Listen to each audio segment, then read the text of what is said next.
co-hosted by the Institute for International Trade at the University of Adelaide and by the China Institute for WTO Studies at the University of International Business and Economics in Beijing. This session today will look at digitalization of services. And for the next 90 minutes or so, I will be your moderator. My name is Ken Ash. I'm a fellow at the Institute for International Trade and formerly the Director of Trade and Agriculture at the OECD here in Paris. Let me start by reminding all of you that the session is being live streamed and it is being recorded. So we all need to be on our best behavior. The session will be organized in essentially three parts. First, we'll have two keynote presentations. We'll begin with a pre-recorded video by Nigel Corey, who is the Associate Director of the Information and Technology Innovation Foundation. And he'll be speaking, I believe, on digital trade issues and related governance challenges. Our second speaker will be a keynote presenter, will be live, if not in person, and it'll be Patrick Lowe, the former Director of Research at the World Trade Organization. And Patrick will look a little more deeply at the issue of digital sales taxes. The second part of the session will involve a panel with four discussants, each addressing, well, frankly, whatever they wish to address in about 4 or 5 minutes.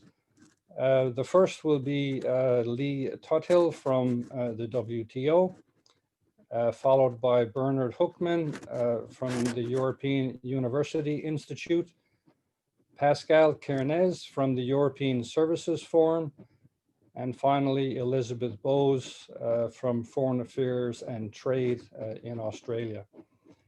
The final part of the session, of course, will be a question and answer moment where folks on site, I think, have been asked to register any questions in writing and pass them along to Lisa Hunt from the Institute. Those of you online should use the chat function to register any questions. And again, Lisa has kindly agreed to collate these and pass them along to me, and I'll share them then with the speakers. So those are the mechanics that I wanted to address. Just before we turn to the video, just one very brief word from me on the substance of the topic. I can't imagine anything more important to talk about at this moment than digital trade. I trust we all understand just how important it is to all of our economies, but equally how important it is to acknowledge that as significant as the digital dividend is, it is still a promise. It is not something that is automatic and that will come to us just if we continue to sit in our seats. The significant degree of regulatory fragmentation that we're seeing poses some obstacles. We will not realize the potential of digitalization absent much more free cross-border data flows than we see in many jurisdictions at the moment. In addition, as significant as the digital dividend is potentially, there's also a digital divide that needs to be addressed. So ensuring that the enormous potential is realized, but also that it is available to more people in more countries around the world is a part of the policy agenda as well. And I'm sure we'll address both of these issues in the next little while. So with that, let me stop and turn to a pre-recorded video from Nigel Corey.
rules to build economies of scale that are critical to success in a global digital economy.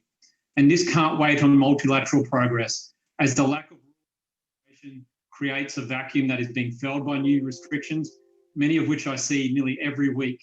Likewise, it can't wait for any idealistic push for harmonisation on digital issues like privacy.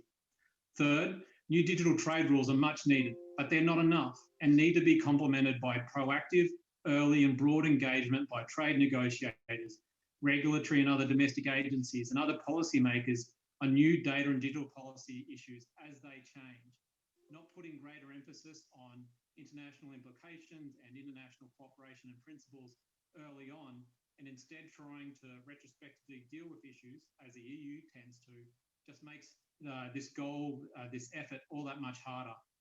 Fourth, broad and unspecified national security concerns around digital issues can undermine any and all agreements and future prospects, and otherwise can accelerate the global fracturing of the internet. So what's at stake? A lot. Digital trade and data-driven innovation, which we define as the use of data to create value, is increasingly important to economic growth, competitiveness, scientific discovery, and social progress.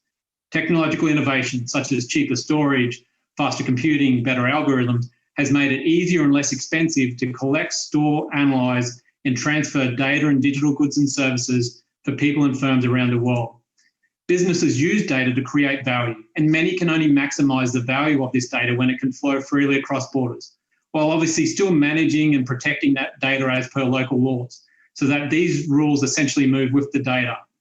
All sectors, not just those considered tech, of an economy, and all countries, not just developed economies, benefit from the greater use and transfer of data and digital goods and services, as they're now critical inputs to firm competitiveness and economic productivity.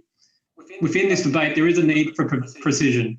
Of course, countries should be allowed to enact regulations for privacy, cybersecurity, prudential oversight, and other legitimate needs. The cost of abiding by these rules is a normal part of doing business. But it's when policymakers and countries don't do any sort of cost-benefit analysis or any sort of weighing up of alternative options before proceeding to overly restrictive and discriminatory policies that we really should be concerned. Success in today's digital economy depends on how effectively organisations can leverage data to generate insights and unlock value, and use, share and trade these across borders. The value of data comes from how it's used, and the enabling factors that allow this, like education and infrastructure. Value does not come from where the data is stored. Much of the value that firms derive from data comes not from individual data points, but from collective data, so-called big data. But it's also about the quality of data, such as the completeness, the accuracy, and the timeliness. Competitive advantage for firms in the modern economy is not necessarily acquired by accumulating lots of data, but rather by developing the capabilities to make better use of high-quality data consistently over time. And this is why policymakers should encourage as many firms as possible to be data-rich, wherever the data and digital products come from, rather than fear that data is some finite resource that must be evenly and coercively distributed or locked away within a country. And this is where cross-border data flows and digital trade are important, as they help firms build data sets, develop and apply analytics to deliver digital goods and services back across borders as part of larger economies of scale and scope, which thereby drive productivity and innovation. Now, turning to digital protectionism. It's very easy for me to be pessimistic when looking at where the global digital economy is going. Digital protectionism is spreading. The global importance of data, cross-border data flows and digital trade has been paralleled with a corresponding rise in barriers and restrictions. The global internet and digital economy is already heavily fragmented at the application level, the policy level, and increasingly at the technical layer. And while I focus on data localization, which is where countries force firms to store data within a country's borders, the range of tools that represent digital protectionism are many and varied. They include opaque and restrictive digital content review processes, arbitrary and restrictive licensing for key IT services. I analyse each of these in painful detail in recent US Senate testimony that I'm happy to share at the end. And while there's no common definition of digital protectionism, there are two common trade criteria that can be used: that of national treatment, i.e. discrimination, and trade restrictiveness. On both counts, a strong case can be made that data localization, for example, is less favourable to foreign firms and is overly trade restrictive. For example, localisation unreasonably differentiates between domestic and foreign products, services, and forcing the latter to use local services when they otherwise would not. Localisation cuts off market access for firms involved in the cross-border supply of services. It disproportionately affects SMEs as they don't have the resources or the expertise to deal with burdensome restrictions in every country they may operate in. And this removes the central benefit of the internet, which otherwise removes or reduces the impact of geography on trade. Data localisation also undermines the ability to use and trade data analytics services, which are often central to a firm's competitiveness. With localisation, firms have to try and pull down a local version of their analytics platform to be hosted locally, and then figure out what, if anything, can be sent between the local and global platforms. And this is both a trade barrier and a huge barrier to innovation, as it means local firms don't get value-added services and insights that come from global data aggregation and analysis, especially for cybersecurity, fraud, money laundering, which obviously happen on a global, not local basis. Turning to these graphics that I did in a previous report in 2017, it shows that a growing number of countries, developed and developing, across the political spectrum are enacting data localisation. In this report, I identified 34 such barriers, but many more have been added. I'm hoping to do an updated report on this next year. And the overall trend line in terms of where these barriers to data flows is only increasing.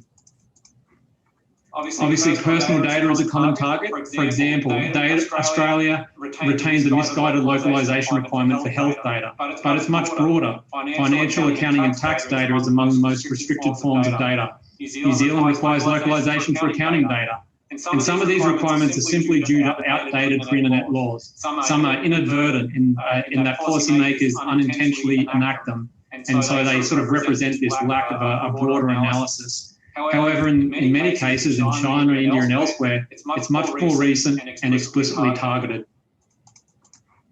Turning to China, which is a world leader in blocking data imports via the Great Firewall and data exports via extensive data localisation. Oracle, the global IT firm, describes China's internet as being unlike any other countries in that it's more like a gigantic intranet with few connection points to the global internet. China to China internet traffic never leaves the country. China is adding new restrictions at the policy or the application layer, what feels like every month. This list here provides an idea of how many areas are affected and how long China has been enacting these types of restrictions. Turning to the main motivations, there are three main motivations, often overlapping, for localisation and other digital protectionism measures. Firstly, many policymakers reflectively and mistakenly believe that data is more private and secure when it is stored within a country's borders. However, in most instances, data localisation mandates do not increase commercial privacy nor data security. Given their local legal nexus, firms have to abide by local laws. They can't escape them by transferring data overseas. Also, local storage doesn't avert government surveillance and in many cases makes it easier. On cybersecurity, many policymakers misunderstand that the confidentiality of data does not generally depend on which country the information is stored in, only on the measures used to store it securely. A secure server in New Zealand is no different from a secure server in Brazil. Data security depends upon the technical, physical and administrative controls implemented by the service provider, which can be strong or weak, regardless of where the data is stored. And then secondly, some countries believe localisation offers a quick way to force high-tech economic activity to take place within their borders. This is costly and misguided, cutting off firms from cutting-edge services and raising the cost of IT services. Finally, there are concerns over government access to data. And here we need to differentiate between countries like China and Russia, which require access for social and political purposes, and the many other countries that seek access as part of cross-border law enforcement investigations. Turning to national security, which looms larger and larger over these issues. It can be both explicit and underlying some of these motivations. The intangible and hard to attribute nature of the digital economy lends itself to overly broad, self-defined use of unspecified national security concerns. The real and imagined bogeyman of government surveillance can and has been used as a rationale for restrictions. China has long applied an overly broad conceptualisation of national security across a broad range of the economy. Now, where countries do have clear national security concerns, these need to be clearly and specifically detailed as possible, so not to be misused or overly applied to unfairly affect broad commercial and trade activity, such that Australia and the United States have recently done with some foreign investment review processes. However, recent US action to target Chinese firms like TikTok and WeChat based on unspecified concerns about national security, without citing any evidence, doing so simply because the firms are Chinese, this all just undermines the US ability to advocate for an open, fair global digital economy. It can obviously be reused by others, as it has in India. Likewise, countries like Australia and the United Kingdom undermining encryption, which is the central tool for data privacy and protection on the global internet, often in the name of national security, undermines their broader efforts. So where do we stand globally? Starting with China. A review of all of its trade agreements, its WTO engagements and dispute cases, and its emerging domestic data governance regime shows a consistent trend, that it does not want to make commitments on data flows and digital trade. China views the issues through an outdated lens of platform-based small package e-commerce. Yes, this should be part of the agenda, but only focusing on the movement of these goods, not data or digital goods and services, ignores a large and far more important part of the global digital economy. China hasn't joined APEC's cross-border data privacy regime. China's long blocked dozens, hundreds of foreign tech firms in digital goods and services. And now, as Chinese tech firms go global, they and the Chinese government expect to benefit from open and fair market access, despite the lack of reciprocation. And I expect it will be on the receiving end of more responses in the future. So until China gives up its strident view of national cybersecurity, it really should be disqualified from playing a role in global rule-setting activities to digital trade. Moving on, Russia is more akin to China in pursuing digital authoritarianism and protectionism. India is envious of China's model, despite being home to a globally competitive services sector. Likewise, China is also drawn to China's model. UNCTAD advocates for developing countries to pursue a protectionist-based digital industrial development strategy. Meanwhile, in Africa, the many countries on the continent are just starting to debate about whether to add a digital agenda to its recently completed African continental FTA, so it still has a long, long way to go. Meanwhile, the EU's approach is misguided and untenable, as it's based on the expectation that every country should harmonise to its version of data privacy. The positive language it tables in trade agreements is immediately preceded by exception language that allows anything, including localisation, as long as it's in the name of privacy. No doubt, GDPR has caused a Brussels effect, forcing major trading partners to adopt similar regulations. But even here, countries like Brazil adapt from it, not copy and paste. Furthermore, the EU's main tool, adequacy determinations, is inconsistently and opaquely applied to only a few countries, mainly former colonies. And the EU continues to play Jenga with other data transfer mechanisms, with the invalidation of the EU-US privacy shield and the potential use of standard and contractual clauses. Onto Asia-Pacific and Latin America. APEC's CDPR will hopefully expand and adapt over time, eventually becoming, hopefully, a globally accessible model of interoperable data governance. ASEAN also holds promise with its data governance framework and pillars, where it's moving towards an interoperable approach that allows members to level up over time as they develop. Latin America also represents a real bright spot, with Pacific Alliance countries plus Uruguay and Brazil actively engaged in regional and multilateral debates on digital trade. The World Trade Organization and its joint statement initiative negotiations on e-commerce are a great initiative, building understanding amongst a broad range of countries and policymakers, following 20 years of largely fruitless discussions at their e-commerce work program. I want to be hopeful about the JSI. It truly represents promise and progress, but its currently broad membership with China, Russia and the EU means it's unlikely to be ambitious, especially on data flows. Better than narrow membership and push for ambition. So what is the model that holds the best prospect for pragmatic process? I think it's the Digital Economy Partnership Agreements between Australia, New Zealand, Singapore and Chile, which build on new digital trade rules with new mechanisms for cooperation on AI, e-identity, data-driven innovation and other issues.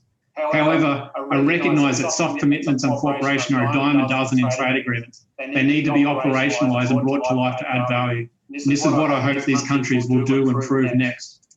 It stands out to me as new digital trade rules only get countries so far, given how much modern trade involves behind-the-border regulatory and legal issues, which continues to change with technology. My equation is new rules plus new cooperation plus proactive and early policy engagement on new issues based around common principles and processes will equal maximised, interoperable-based digital trade. So this sort of is an approach that needs to be done early and across issues, both at the domestic debate, while also simultaneously doing it with like-minded, sort of similarly ambitious trading partners. But it's not just about trade, it's about the related issues, such as how to improve facilitation in terms of the cross-border access and exchange of data for law enforcement requests. Current mechanisms are slow, taking months and months, while obviously digital crime is increasingly prevalent. Updated mutual legal assistance treaties would be great, as well as further Cloud Act agreements by the United States, such as it's negotiated with Australia, the UK, and as it's doing with the EU. Furthermore, countries need to provide much greater resources and attention to supporting digital development in developing countries. Also, recent MOUs between Singapore's central bank and its regulatory counterparts in Australia and the United States and elsewhere provide greater certainty and confidence to regulators who are often sort of adverse from engaging in trade negotiations, as these provide them with confidence that they can still do their job, while assuring firms that they can move data and engage in data-driven innovation. But it's not just there. There is a real need overall for global leadership on global digital trade and economy issues. I give a lot of credit to the former Japanese Prime Minister Abe for pushing the data-free flow of trust initiative, while Japan chaired the G20. The global partnership of AI also holds promise to push a common agenda. There's also hope that the United Kingdom may use its upcoming time as chair of the G7 to push a digital agenda, including sort of like-minded, ambitious partners. Concluding on this point, what I want to highlight is that those countries that want to build an open, rules-based, innovative and interoperable digital economy need to keep seizing the leadership opportunities to advocate for new and better rules.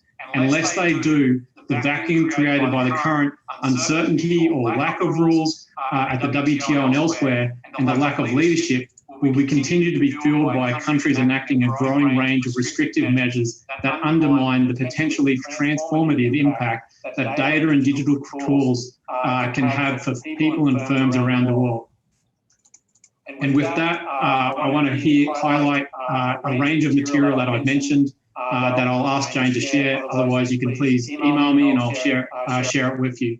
And with that, I want to thank you all again for the opportunity to present, and I look forward to reviewing the full recording of the event. Thank you very much.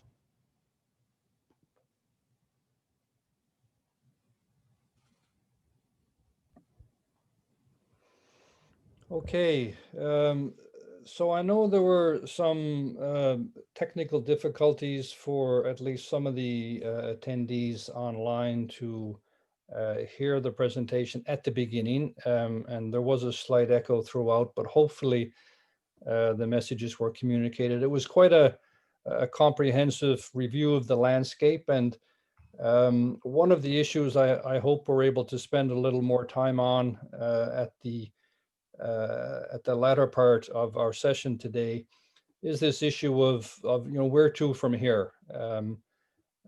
Trade has an important role to play, but there's legitimate interests with respect to privacy.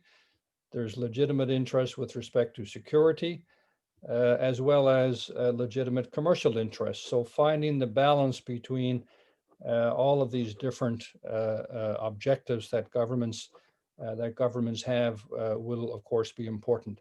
So let me turn right now to Patrick Lowe, who will talk to us about digital sales taxes. Patrick? Thank you very much, Ken, and good morning to those of us who are this side. It's a bit early for an old age pensioner, but I'll do what I can. And good afternoon and good evening to the rest of you. I'm going to put up my slides. I hope this is working properly.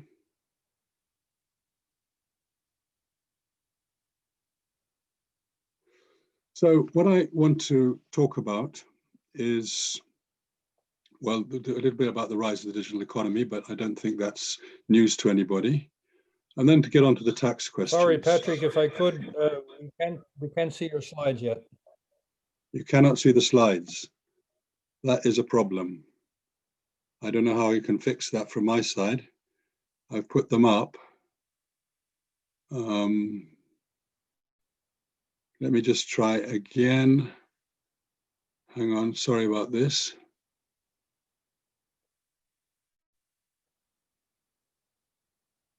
They come up now?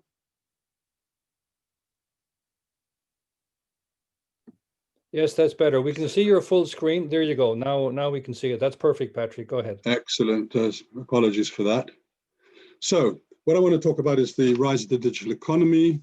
Not really say much about it because I don't think that's news and I haven't got anything interesting or different to say. Then the question of taxes. Well, if the digital economy is so important, why not tax it? And then we'll talk about the EU initiative, what the French have done and what happened on the trade front as a result, the burgeoning tendency for other countries to go their own way with digital services taxes and various other arrangements, a little bit about the OECD efforts to address this, the question of the WTO and legal consistency, which I don't think has received much attention, and then I'll wind up with a few conclusions. So the digital economy, however it's measured, and that of course gives rise to some discussion, is coming up to something like 1/5 of GDP.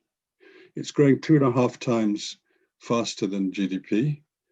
And of course, it's at the forefront of innovation, competitiveness. And the one thing that I think is notable from what we're going to talk about now, and which is also relevant to what Nigel was discussing, is the geographical concentration issue. 19 of the top 25 tech companies are based in the US. And the significance of that will become apparent in a moment. So why not tax it? So a little bit about what the EU has done. The idea that companies with huge revenues and no physical presence are underpaying their dues is at the core of this whole debate. The OECD have tried to address this and are hoping to create an environment in which this can be addressed multilaterally. I'll say a little bit more about that later. But it's the EU who really stepped in the first instance to try to organize arrangements for taxing the digital economy with their initiative, Fair Taxation of the Digital Economy. What this does, or what it's intended to, is to raise a 3% levy on revenue earned by tech companies with over 750 million in global turnover and over 50 million euro in the EU. The tax is to be shared proportionately by sales shares in the EU member states. What this approach does, in effect, is to knock sideways two fundamental features of international tax practice: the arm's length pricing principle and physical establishment, the fact that you're taxing entities that are actually resident in some form or another in your own jurisdiction. Another important element is the fact that the tax base is revenue, it's turnover, and not profits. That really reflects the concern, I think, that many large tech companies have huge revenue and modest profits. A little bit more about that later. I suppose the good news, or at least it was the good news, I'm not sure it's such good news anymore, was that the EU had decided to hold off on its tax initiative, pending progress at the OECD. There have been some press reports that since the US made a public announcement that they were walking out of the OECD process, although they are still participating in it, there were some press reports that the EU may just go ahead and apply this measure, which would surely result in trade retaliation.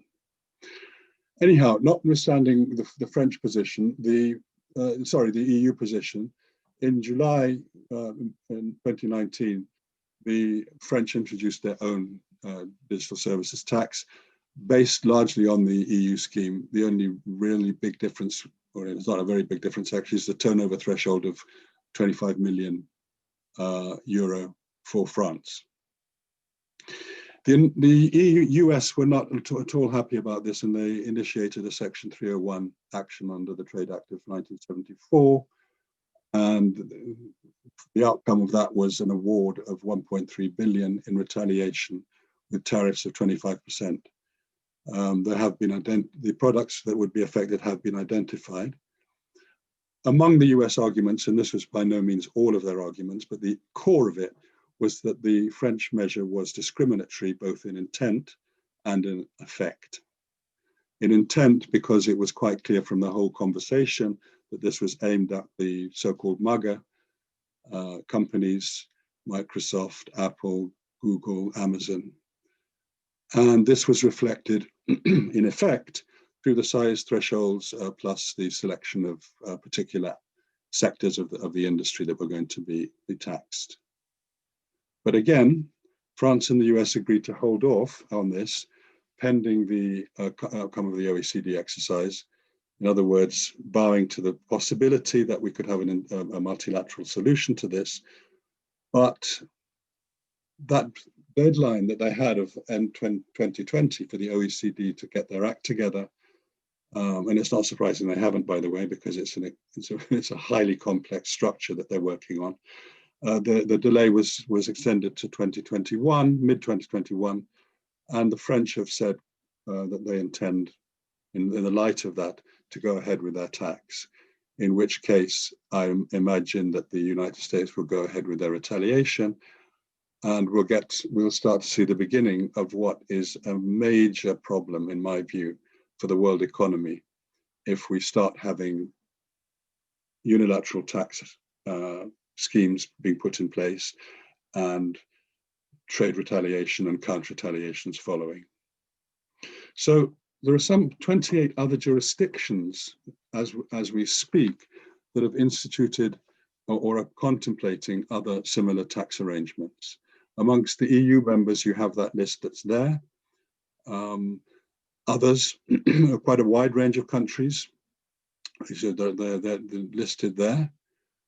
And then in the meanwhile, looking at these tendencies, the US has initiated another Section 301 proceeding, this time against 9 countries: Austria, Brazil, Czech Republic, India, Indonesia, Italy, Spain, Turkey, and the UK. And as I mentioned a moment ago, I think these developments, and they're only going to escalate unless there's an agreement of some kind, speak for a multilateral deal. And I don't think it's going to only be the US that will be using trade as a retaliatory instrument. And so without a multilateral arrangement, without some understanding of how to proceed, we're just going to see increased business costs, more and more uncertainty, and less trade with more friction. We're going to get a clash of the trade and tax regimes from which both will suffer. Now, just a quick mention of the digital tax aspects of the G20 OECD BEPS project, base erosion and profit shifting. This is a project which started post the Great Recession. It's a broad-based project aimed at dealing in no small measure with the idea that you can be a tax bandit, if you like, because you can end up manipulating your tax liabilities by the way you price and where you price and where you locate. But there was also very much about digital. There were 15 action plans that the original BEPS document enunciated, and the first one was Pillar 1, which was the digital economy. That one was kind of left aside while work went on other action plans, and with some considerable success in the view of some. But let's talk about what they're trying to do on digital, and you can see how complex it is. There are 2 pillars. Pillar 1 is a unified approach where they define the scope, and the scope is twofold. It's highly digitized businesses and it's consumer-facing businesses.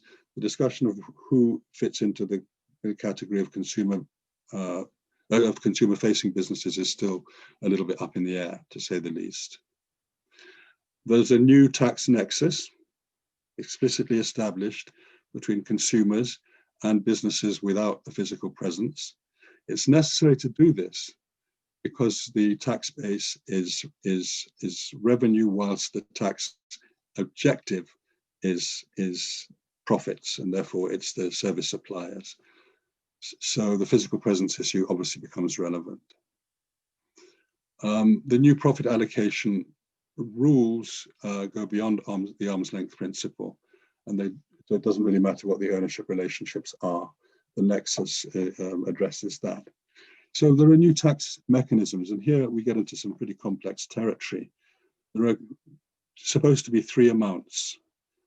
One is the deemed residual profit to be shared among the markets concerned via a formula. And the second is, so residual profit is a tricky concept, and I don't think it's been fully negotiated or fully discussed, but it would have to, for an economist, it will be something like abnormal profits. But anyhow, that's one of the issues that will have to be fixed. And then also there's a second amount, amount B, which is a fixed taxable remuneration for marketing and distribution functions that are performed in each jurisdiction. So the marketing and distribution functions don't necessarily, they can be attributable to companies which don't have any physical presence. And then there's amount C, which is about dispute settlement, but also raises the possibility of an additional tax for activities exceeding the baseline under amount B.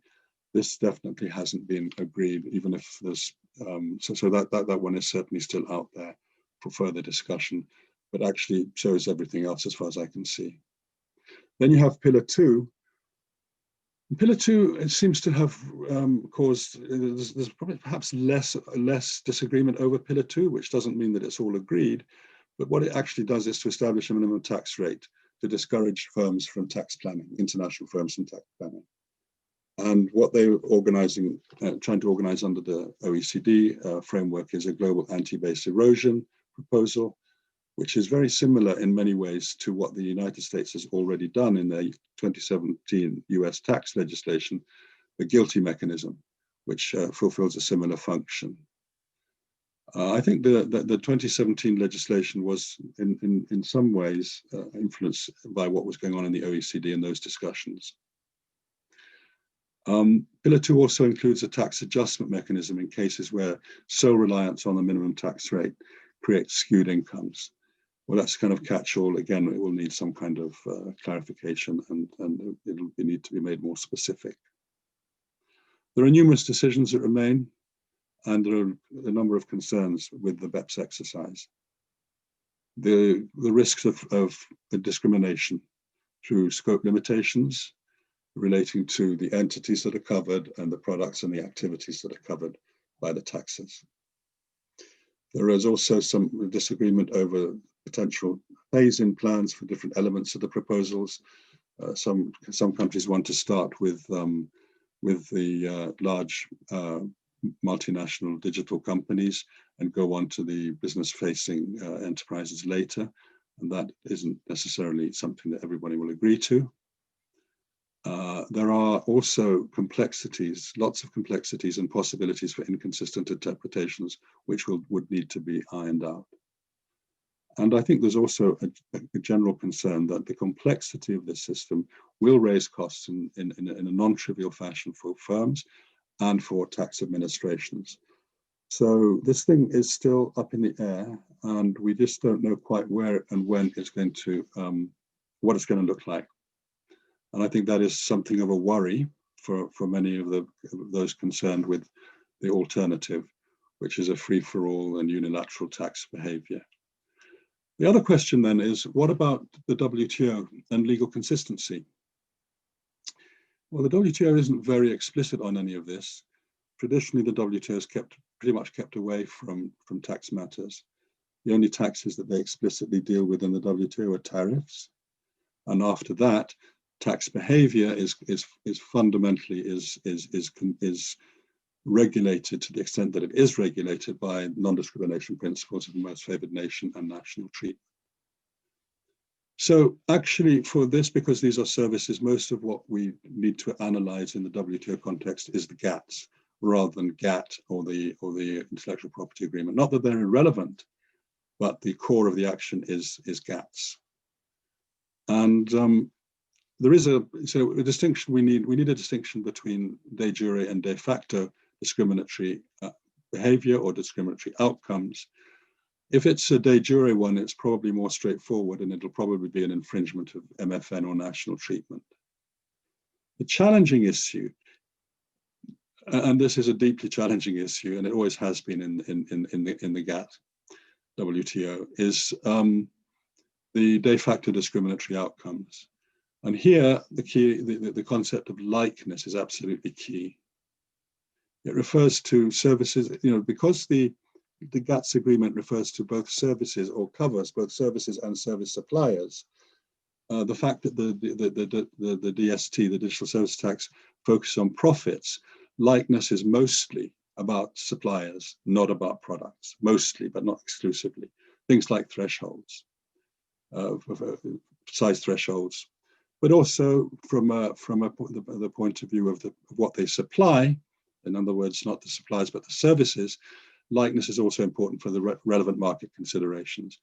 Are you excluding like products from the coverage in a way which will skew competition and be regarded as unfair? So this kind of relates to substitutability. It's an old issue. It's been with the GATT for a long time. It's not unique by any means to GATS and to this particular issue. Likeness in the modes of supply, that is also potentially an area where there could be disagreement. In other words, how is this service actually supplied? Is it supplied across the border? Is the consumer consuming it in another jurisdiction? Is it supplied across borders, or is it supplied domestically because there's a domestic presence in the economy concerned? Then there's the whole question of likeness and technological neutrality. What are situations where there are different technologies but the same output? Again, it's a substitutability issue. But this one is more to do with the kind of nature of the firms and the way what they're operating. And then there's likeness and ownership. For example, who owns the platform? Who owns the content? Does it make a difference for whether or not the output is or the operators are like?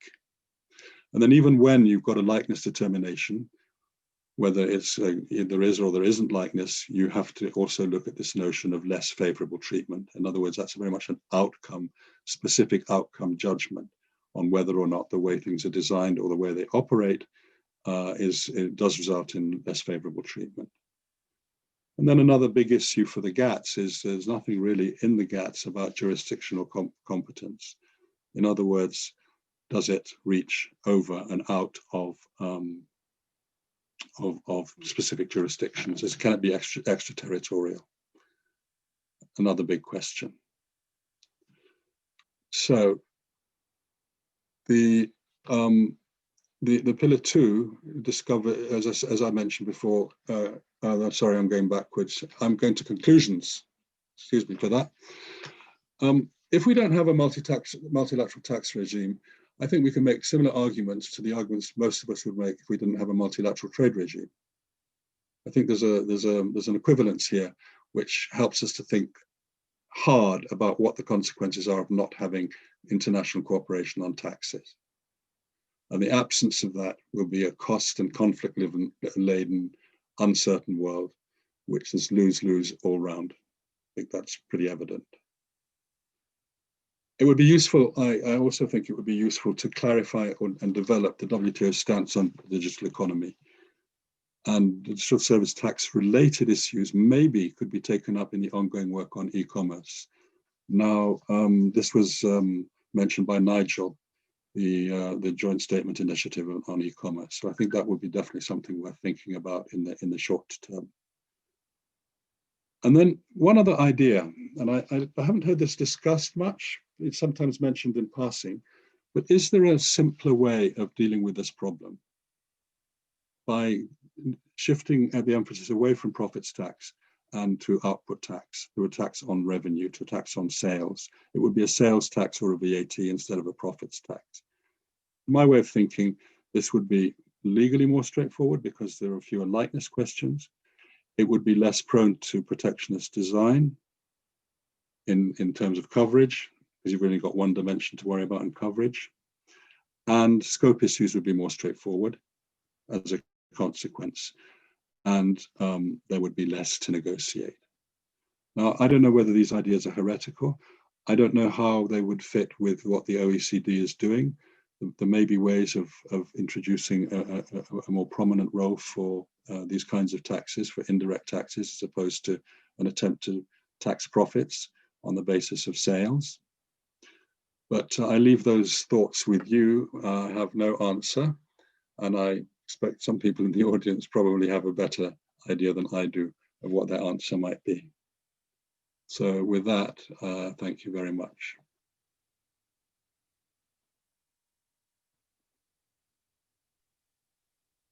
Okay, thank you. And I've been reminded to, or I've been asked to remind the folks in the physical audience that if you do have questions, write them down, raise your hand, and I understand Harry will come along and pick them up and get them into to the speakers. Look, Patrick has raised some important issues about the consequences of not reaching an agreement that I think would apply to DST, but would apply to the Joint Services Initiative and would apply to any number of trade negotiations. And maybe we can come back to where to from here at the final session. But look, let me turn right away to our four discussants. And first, we're going to hear from Lee Hill from the World Trade Organization. Lee? Yes, thank you, Ken. I'll make a few comments about each of the presentations. First, on digital services.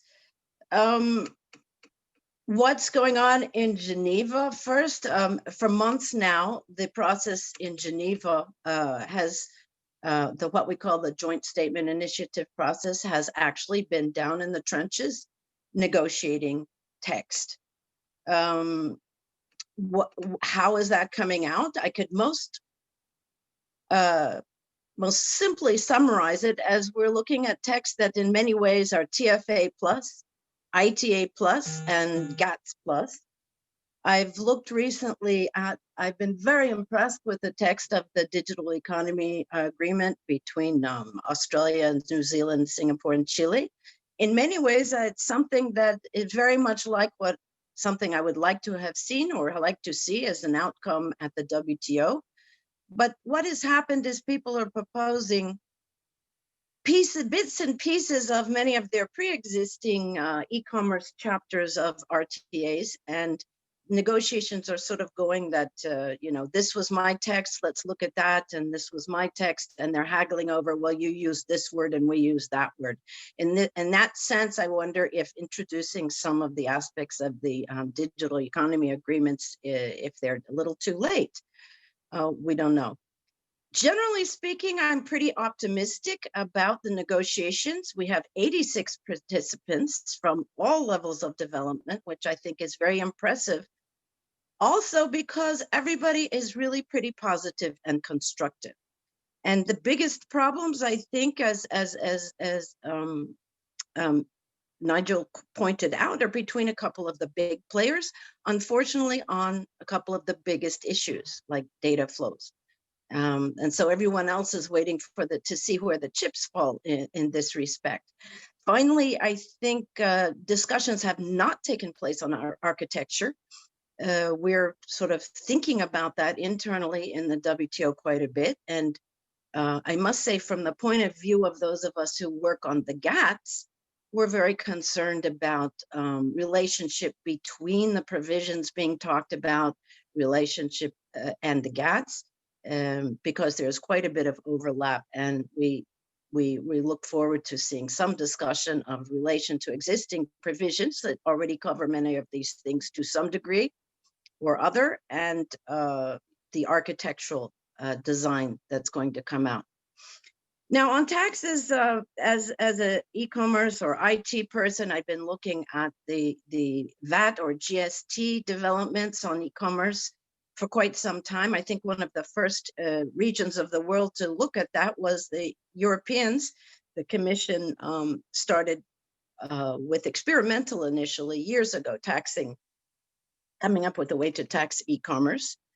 We're now following quite closely internally, not so much our members as it were, the OECD process and the digital services tax process from that point of view. We do have concerns or questions about the consistency that we're playing with very quietly, and we're in dialogue with the OECD on this. I think, as Patrick rightly pointed out, the main issue for GATS or any other agreement would be discrimination, and discrimination in all its forms. And I would only recall here that there is a footnote, there is part of the GATS exceptions, Article 14, allows countries to even violate national treatment. But here, I think a principle incorporated into that is really important to the OECD discussions and the discussions overall on these revenue taxes, is that measures can be inconsistent with national treatment, provided the difference is aimed at ensuring equitable and effective imposition and collection of taxes. And essentially what they're talking about is the imposition of taxes. And I think the GATS is pretty clear. If there were anything somewhat untoward with respect to national treatment, its aim really would have to be the effective, the equitable imposition of taxes. I think that's a good principle to keep in mind. And I have a couple of points to make at the conclusion. Thank you. Okay, thank you very much. Let's turn right away to Bernard Hoekman from the European University Institute. Bernard. Hi, thanks, Ken. So a pleasure to be with you digitally, if not in the flesh. I want to just, in my brief amount of time, I want to step back and reiterate something Ken said at the beginning and build on that. So I think if we think about this whole agenda, it's important to recognize that we have a whole set of different kind of entry points. We have regulatory objectives that countries have and that governments are pursuing, which have to do with consumer protection, privacy, etc. It also has to do with ensuring competition on markets, right? So how do you deal with market power? And these are perfectly legitimate and important areas of policy. We have industrial policy objectives, right? So I think China is, of course, the bugbear of a lot of the discussions in this area.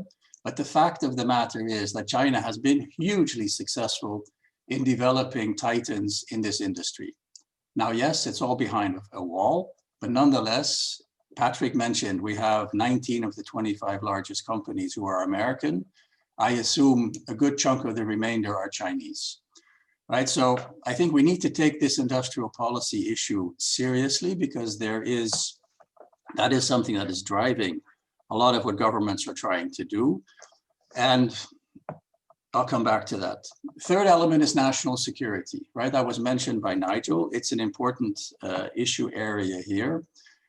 Fourth area is the issue raised by Patrick, which has to do with equity in taxation, and clearly it's politically impossible to let a quarter or whatever it is of your GDP go away and not be taxed. It's politically unacceptable, and it's just going to give rise to more populist pressure and I think emotional responses. Now, one of the problems I would note, and I think it was quite clear in Nigel's presentation, is there's lots of things there that I would agree with, but one of the things I am uncomfortable with is the narrative, right? So we trade people, and I am a trade person, so I'm as guilty of this as anyone else, but we tend to look at the effect of trade, and then we start using language like protectionism, barriers, and so forth. And I think what is important is to bear in mind that there really are a lot of very legitimate policy objectives at play here. And the trick is to disentangle the effectiveness of these different policies in achieving those various objectives and take those objectives as given. So I think that's kind of the challenge for all of us. And I think that's why this conference and this whole initiative of trying to do more analysis on trade and investment and services is really important, because we need to be kind of contributing to this debate by identifying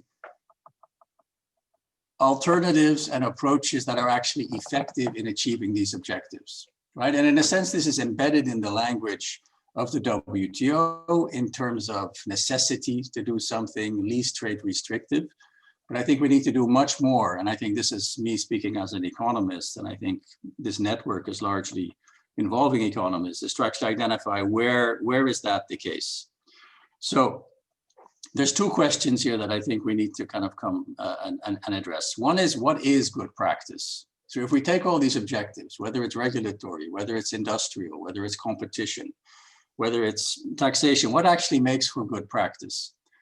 And I think that's something that requires a lot of analysis. And I think the presentation by Patrick was clear that that type of work is being done in the WTO, but I would argue we need a lot more of that type of work. We need a lot more engagement in that work. As Patrick was saying, what's going on in the OECD seems to be really complicated. And I'm sure that there are other alternative options that could be put on the table, and I'm not sure they are being addressed. So just very quickly on the tax side, as Patrick mentioned, one of the problems is a lot of these companies don't have profits, or else they're very good at saying they don't have profits. So that's how we get to taxing revenue as an idea. But there again, just to pick up very briefly on Patrick's suggestion, why not use sales taxes? One of the problems with sales taxes is that a lot of what is actually being provided and consumed is at zero price, right? Consumers are not paying for this stuff. So then you have to start thinking about, okay, so where is there actually a flow occurring in terms of payments for something? And a lot of that is going to be business to business, right? So it's going to be firms providing services to other firms which they're actually charging for. A lot of that is going to be advertising related. So I think we need to be a bit more kind of thinking about what our potential tax base is in terms of where there actually is a payment being made for something.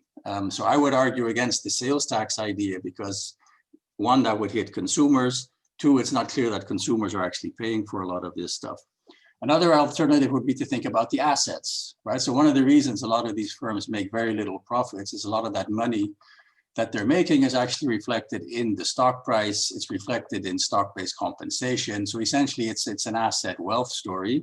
So that's another entry point.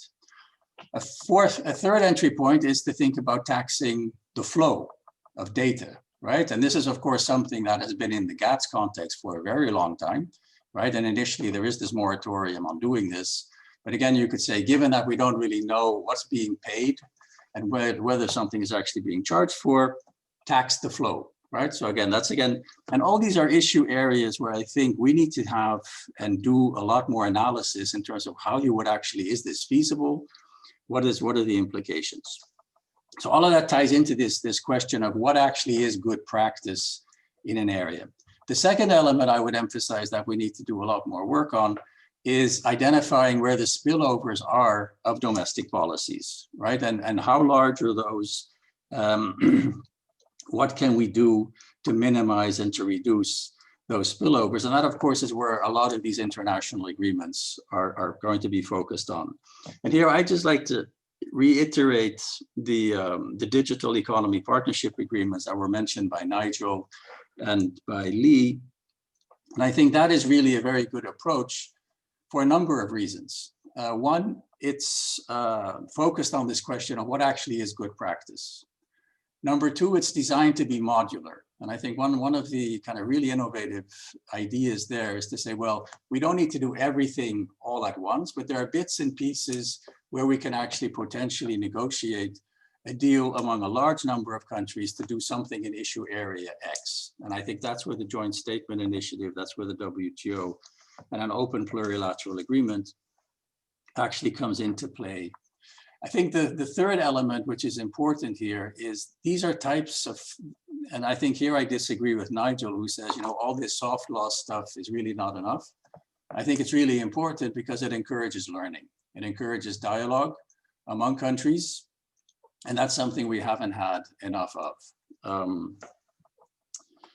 So I'm sure my 5 minutes are up.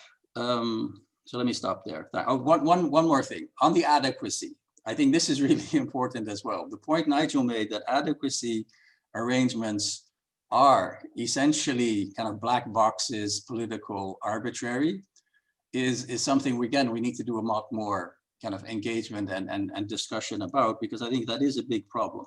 And I think here again, the plurilateral approach is a much better one, because you get away from this bilateral tendency where the EU will decide whether or not another country is adequate or not. So that needs to become much more objective, much more contestable. And there again, I think having that platform. Final point on data, I think we really need to do a lot more collectively on actually understanding what these policies are, right? And I think here there's been very innovative work done by ESIP in Brussels, by the Global Trade Alert. I think Nigel's data comes from ESIP. And I think here the question we need to ask ourselves, why are think tanks doing all this work? Where is the database that we should be having that actually supports negotiations on all this stuff, right? And I think I'll end with that. Thanks. Thank you, Bernard. Let me turn right away to the third panelist for his 5 minutes of fame and glory, Pascal Kernes from the European Services Forum. Pascal. Thank you very much, Ken. Thank you all, and thank you for the invitation to this event. Would you hear me? Hello? Yes, we hear you fine. Okay. Maybe I start with some comments on Nigel, and then I'll go to Patrick's presentation. First of all, maybe on the data flow, to give the EU perspective here in the context. For the data flow, the European Union and the European Services Forum has worked now for 8 years to try to have some proper language on data flow into FTAs, and it has been proven very, very complicated. This issue has stopped the TIISA in 2016. Finally, the EU has got a text in 2018 where you have essentially two things which are too important on this issue, which is one, there is a ban of localization requirement, but there is then an article on data privacy and the famous 4 words, which for my opinion are going to be blocking the whole agreement. Nothing in this agreement should prevent countries to have safeguards on data privacy. And the whole problem here comes from the fact that the EU has decided that the EU privacy, EU data protection of their citizens are a fundamental human right. And even if we cannot all agree with this, this is not the policy. It's impossible to change it, which we have tried for the last 8 years. And it's like if you would like to change the nature of the Communist Party regime in China. So we have to deal with this or nothing will happen. And I would like to share the optimism of Lee on this joint statement initiative on e-commerce, but I'm afraid it's going to be complicated because we go into entrenched position more and more and nothing is moving. When we hear Nigel saying it is better to narrow membership and to push for ambition, this leads automatically to the failure of the negotiation. So that is not pragmatism. That is entrenchment. That is, we have what I'm calling the TPP 13, so the CPTPP 11 plus US plus probably the UK. This will go ahead, but frankly, there is no need for WTO for that. Then you have the EU satellite, which is focusing on privacy. And then you have China, which is focusing on their own policy and protection of their own regimes. So this is where we are. So we are willing to have international governments in digital economy, but the only way to move on in the WTO, that we will have to make some compromises. And that is not going the right direction, because in the EU, we mentioned the security, national security. In the EU, we go the other way around. There is European Court of Justice judgment, which have been put some weeks ago, where actually the government have been accused by having too tough authorization for mass surveillance against terrorism that was against data privacy, and these governments have been condemned. So privacy is higher than national security, apparently, in some European countries, in the European concept. So that is another thing that we have to keep on in the EU. Another one coming, very, very worrying in the coming weeks. The EU, the national security problem is about the government having access to the data of citizens. And then you have the other way around for the digital economy. For the big data, we want to have access to the government data. But the EU is going to regulate soon on the so-called Data Governance Act, where actually you have the open government, but you also have the shared data coming from public bodies. And here the Commission is actually suggesting that we should have localization requirements. So another protectionism part here from the EU coming up very soon, which is very worrying. But to conclude for Nigel part, I'd like to really emphasize that there is apparently a bigger misunderstanding than I thought on what is the EU position. The EU legislation, the GDPR, is not preventing data to flow. It is putting some conditions. So this is the principle here in Europe, is data is allowed to flow as a principle on a cross-border basis, but the privacy protection has to travel with the data. And the data adequacy is only one of the possibility, but in the text, you have a principle of free data flow under condition, and that is actually, the necessity to protect the private data. And you have there some transfer mechanism which are enshrined into the body. So even when Nigel is saying that the EU is removing a transfer mechanism, that is not true. The privacy shield has maybe annulled by the European Court of Justice, but you still have the standard contractual clauses, which is making things possible to try to transfer the data, including from the UK. The UK probably will not have in the coming months a data adequacy regime. This will not prevent data to travel to the UK. That is for the data part of Nigel. Now to the tax from Patrick. My organization is not dealing with taxes, and thanks God. But of course, we will favor a multilateral approach from the G20 OECD inclusive framework that Patrick has explained in there.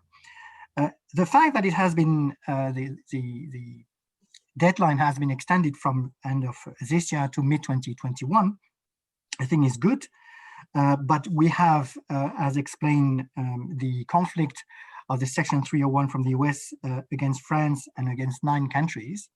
But I think it is interesting to see that actually the US is threatening to have this, the fines, absent of multilateral approach result.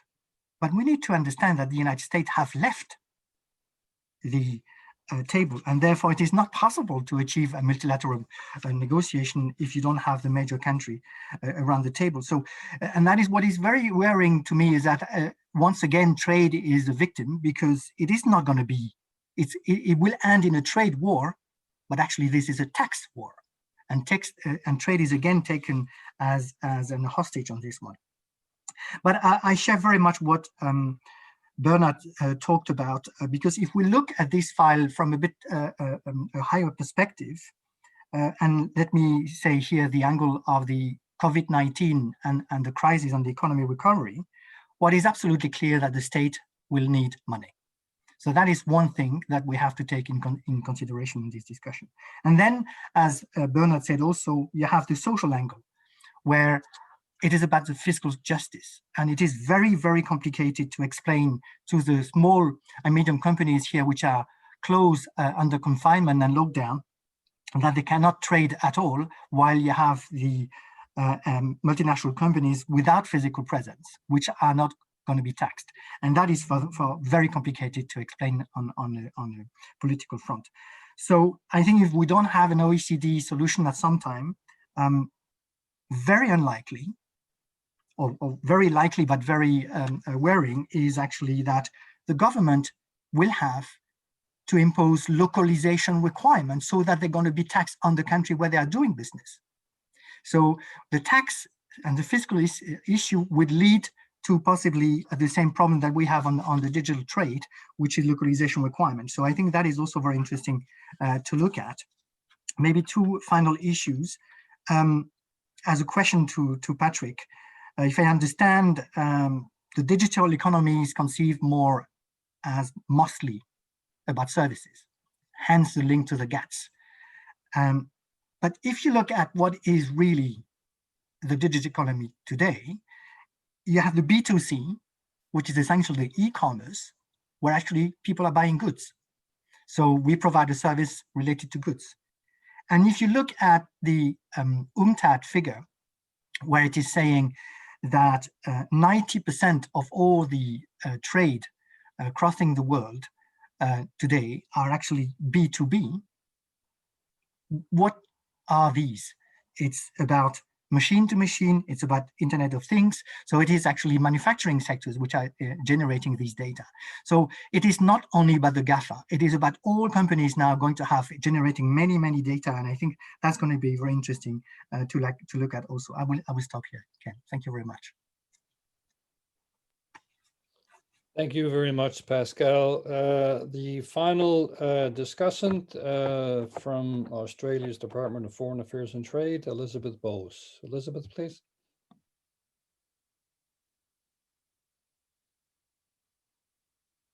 Thank you very much, Ken, and thank you to the organisers for this conference.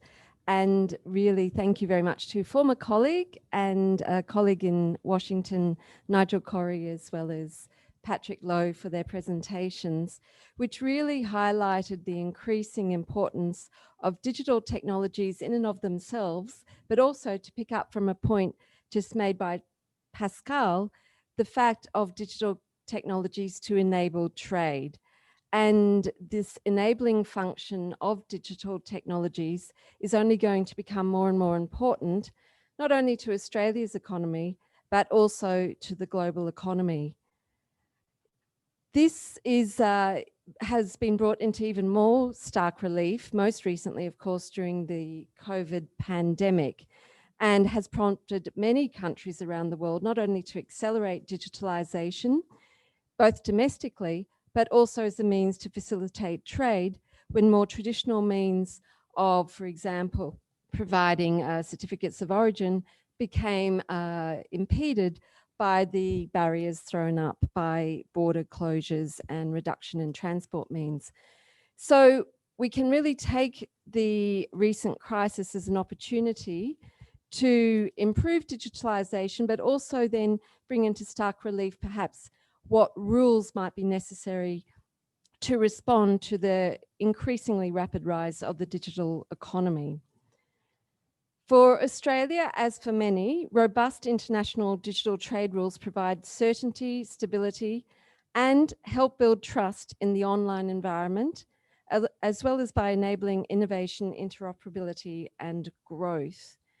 The rules are intended to promote regulatory harmony for businesses operating across borders, which is so essential for our traders, both in goods and services. Australia is a trading nation. But also the rules provide certainty that governments have entered into binding commitments not to implement certain measures which would unnecessarily restrict trade. And we have, of course, heard a lot about that from Nigel in his presentation today. As a country dependent on trade, Australia has a deep interest in setting rules which can provide a counterweight to rising protectionism, as indeed we have done for the last 70 years as a founding member of the GATT, and which support a free, open and secure internet. Now, Australia has included some form of e-commerce or digital trade rules in most of our current FTAs, and these rules are based on the broad principles of non-discrimination, technological neutrality and interoperability. Our approach, as with our trading partners, has evolved over time in recognition of the importance of the digital economy and indeed its increasing importance and the role that data plays in supporting trade. The recently signed Australia-Singapore Digital Economy Agreement, which is different from the DIPA, is our most ambitious digital agreement to date, and we would argue one of the most ambitious that has been agreed between any country. It is indeed a benchmark agreement and reflects our current priorities on digital trade. And I'll just take a moment to acknowledge my colleague, Caroline McCarthy, who's sitting right next to me, who was in fact the lead negotiator on that agreement. This approach to digital trade rules has set a benchmark for our approach to our ongoing negotiations with the EU and with the United Kingdom. And in fact, we are seeking to build upon this agreement in our negotiations, in particular with the United Kingdom. Digital trade is an area where we both share high ambition and where we recognise the benefit to business from agreeing robust digital trade rules.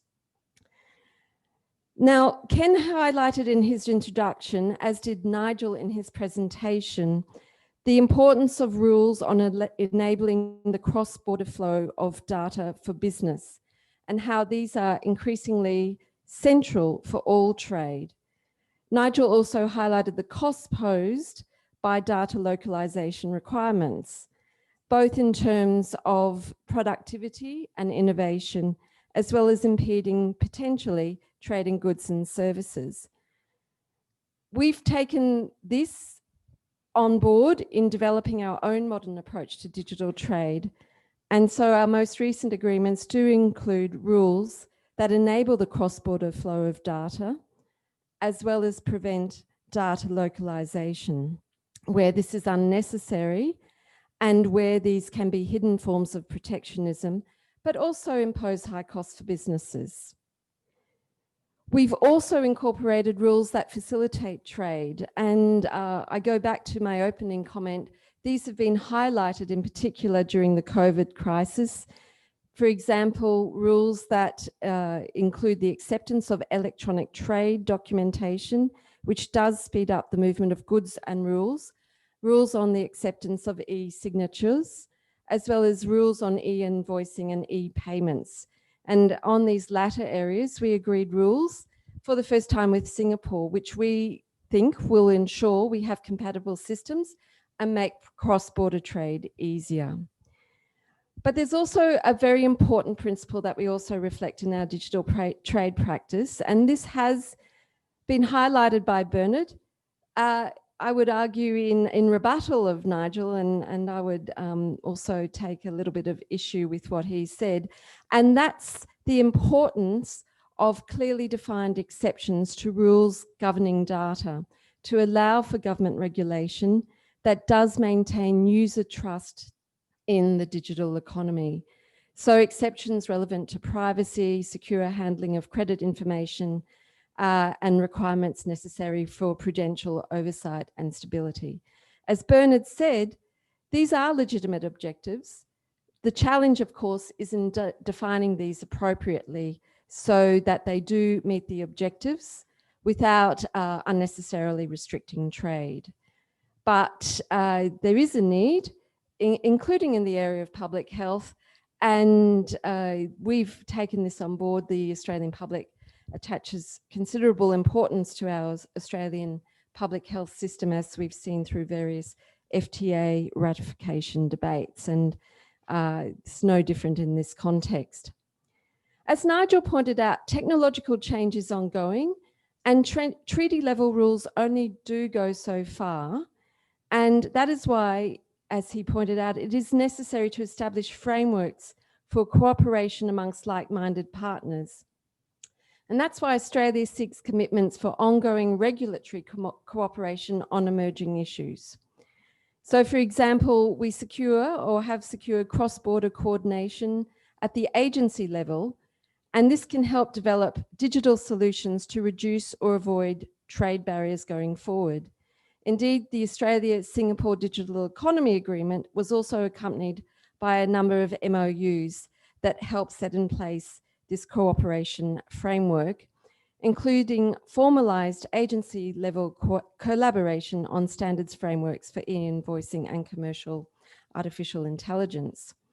We've also formalised relationships between customs and quarantine authorities to develop solutions to enable paperless trading and single window trading. Once again, a lesson particularly for Australia coming out of the COVID-19 pandemic.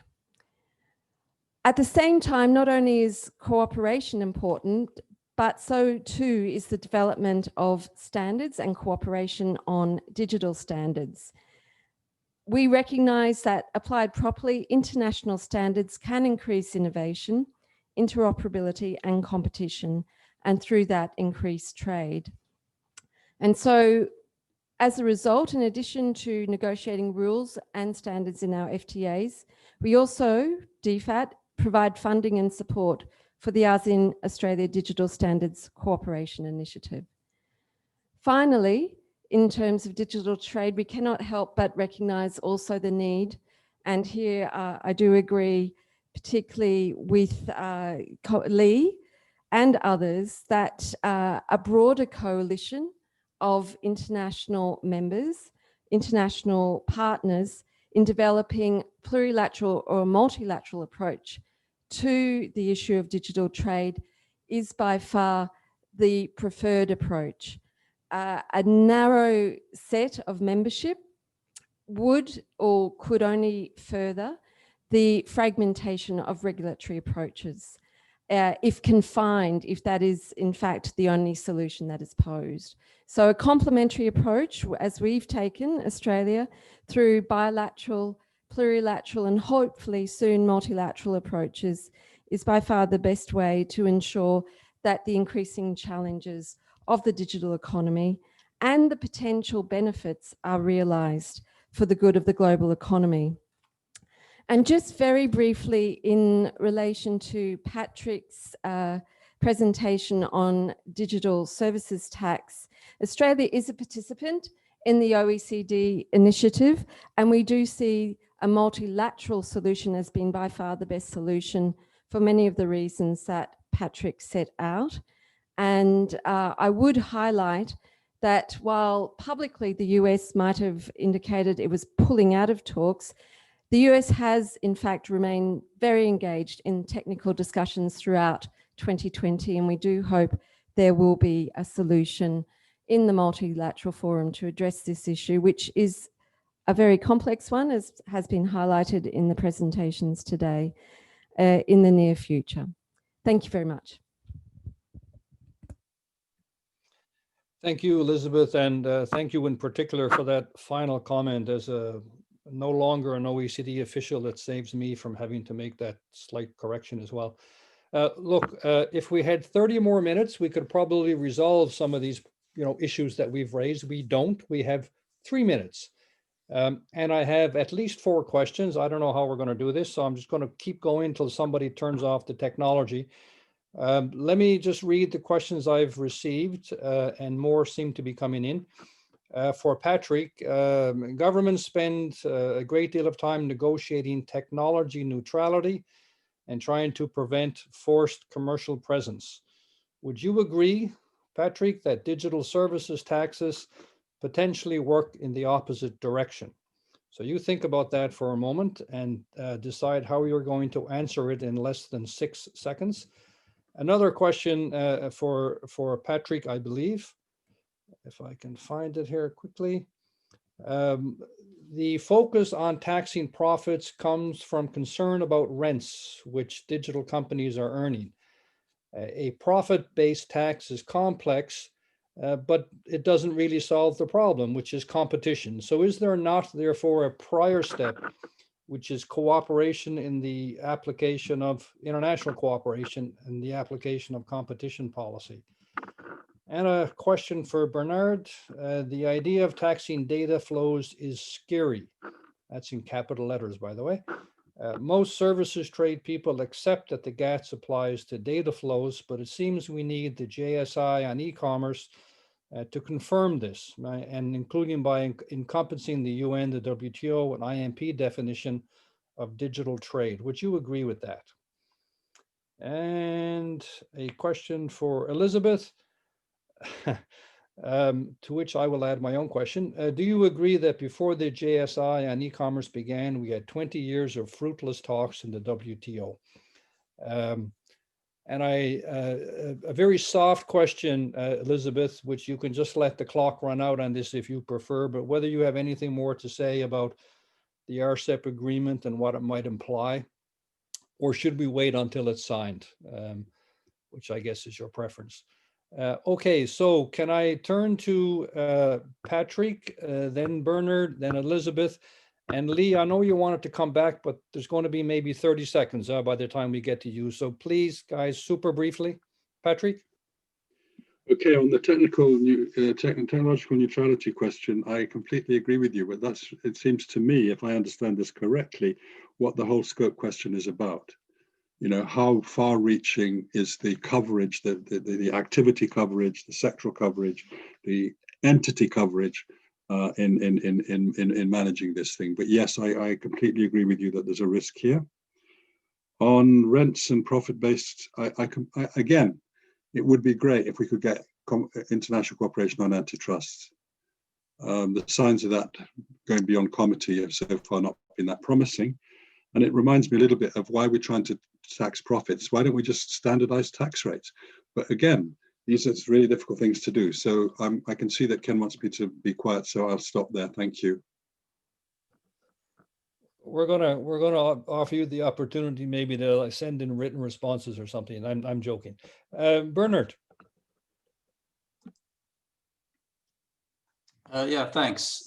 Yeah, so I agree taxing data flows is indeed scary. I am by no means advocating to go down this route, but I think it's just something that is worth, this is just one element of the equation of thinking about, you know, where is there a potentially taxable base, which is feasible and which makes sense. And what I was really kind of arguing for is that we need to do more of that type of analysis. And I think that starts really with the data collection. So one of the stylized facts here is we don't really know much about, you know, what is actually happening in terms of volumes of data flows across borders, right? So again, you get these McKinsey reports, you know, once every few years, but it's not something that is actively being tracked. And I think we need to do more to actually start actively tracking both policy and flow so that we actually have some sense of what is going on. But again, taxing data per se is not something I would be in favor of or advocating. So let me, I'm on the same page as the questioner on this one. That was a helpful clarification, Bernard. The question worried me. The answer was fine. Elizabeth. Thanks, Ken. Well, as a former Australian delegate to the WTO, I don't think any discussion in the WTO is fruitless. I enjoyed all my 3 years there in Geneva, I have to say, and including all the discussions I had, 3 years of DSU review being one of those areas. But I do think, as with many discussions and negotiations, particularly in the last decade, that where we ended up, particularly in a number of negotiations, has necessitated members thinking of different approaches to really driving outcomes, and the JSI is one of those. Plurilateral initiative, but with 86 members, so quite a broad spread of membership there and a very broad critical mass. So we always build on discussions that have taken place, but the plurilateral approach is one way to drive this forward. And of course, Australia's been the co-convener of that initiative together with Singapore and Japan. And we are in fact resolved to step up the pace, and we are working toward delivering a high quality consolidated text by the end of the year. So some of the issues that Lee spoke about before hopefully will be addressed. RCEP, it will be the biggest trade agreement concluded once it is signed. We are working towards signature by the end of this year, and I think its benefits would be the topic of many conferences to come once it's signed. Thanks very much. That was a very wise answer. Okay, look, we're over time, and I know we're going to lose the tech any moment. So Lee, 30, 40 seconds if you can, and Pascal, same to you. Lee, please. Yeah, well, my conclusion was going to be about the competition policy anyway. I think both on the tax issue and the data flows issue, the debate is about equity and fairness. And essentially, fairness is a concept that cuts both ways. Both sides of the arguments, or various sides of the argument, thinks there's something unfair going on. It makes me wonder that, okay, Amazon made no money for years, and finally it's successful, very successful, and success breeds envy. Envy can manifest itself in a tendency towards protectionism, or in a perception that there is maybe unfair competition going on. I'm wondering if some aspects of the data flow issue and the tax issue are perhaps better suited to being dealt with through competition policy, which is moving forward in terms of competition cases in both the EU and the US. Perhaps that's something that can resolve some issues that people are trying to use taxes or use data, let me call them restrictions or data measures, to deal with at this time. Thank you, Lee. Pascal, very quickly. Thank you. Very quickly, just to say, I'm very happy to hear, Elizabeth, that we will have a text, hopefully consolidated text by the end of this year. I understand the complementary approach of Australia with DEA and DIPA and all of the others, but I hope that we will have some compromises somewhere, because it is better to have some set of common rules on international level than no rules at all if we ask for too much, because I think at the WTO level we cannot have the same thing that the bilateral. I stop here. Thank you. Thank you very much. Look, two final words from me, and if I get cut off mid-sentence, then you will not have missed much in any case. First thing I want to do is to thank both the speakers and the discussants. I think it's been a very interesting 96 minutes. So thank you all for that. Apologies that we were not able to spend more time in the discussion part of all of this. And I know some of you, those in physically in Australia, will go off now and have dinner and talk about any number of things, hopefully some of what you just heard. And I guess two questions or two propositions for you. I hope you can spend some time considering what we can all do in our respective areas of responsibility to ensure success, not just with multilateralism writ large, but with the JSI and negotiations on a digital services tax. Multilateral outcomes will be much better. The alternative is not pretty, and it could very well end in an undesirable trade policy environment, as a number of the speakers have emphasized. On data flows, this is not just a job for trade negotiators. I mean, privacy regulators, security regulators, they have legitimate objectives. They have jobs to do from their perspective, and finding that sweet spot between privacy, security, and openness, commercial activity. It's for all of us. It's not just for a trade guy to decide. It is. So there's work for privacy folks, security folks, as well as trade folks. And I think Bernard made the point that, look, all of these government objectives, all of these public policy interests are legitimate. Of course they are. What is at question is the choice of instrument to achieve that objective. And I think that's where I think we need to have much more work outside of our convenient, comfortable policy silos. So I think that's super important. Now, one other thing that I wouldn't have said pre-COVID, but I will say while learning to coexist with COVID, maybe we need to spend a little bit of time as well preparing for that outcome that we don't expect.